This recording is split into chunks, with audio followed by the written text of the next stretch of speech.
یہ جو ہے جیسے آپ کے پلر ہوتے ہیں نا، یہ پلر، تو بعض محدثین یہ لکھتے ہیں کہ پلروں کے درمیان میں صف بندی کی اجازت نہیں ہوتی تھی۔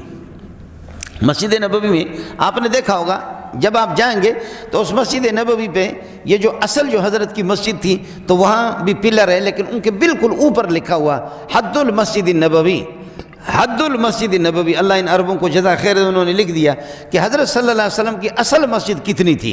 تو اب تو ظاہر ہے کہ اس میں لاکھوں انسان آتے، انہوں نے مسجد میں توسیع کر دی ہے، بڑھا دیے، لیکن اوپر لکھا ہے کہ لمبائی چوڑائی میں چاروں طرف حضرت کی مسجد اصل۔ تو ان ستونوں کے درمیان میں یہاں پر صفیں نہیں بناتے تھے زیادہ تر صحابہ۔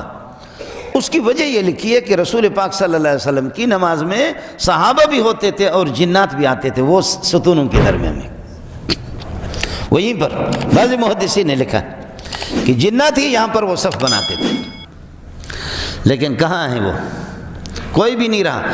مسجد نبوی کے پیچھے آپ جائیں گے، ایک چار دیواری ہے، اس چار دیواری کے اندر 10,000 صحابہ دفن ہے، 10,000۔ وہ پٹھان بلوچ نہیں ہے، وہ نبی کے شاگرد ہے۔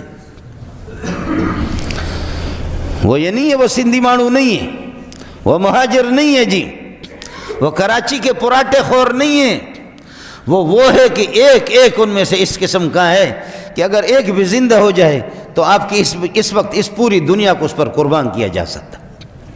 وہ اس قسم کے لوگ تھے، وہ سارے آج آرام فرما رہے ہیں۔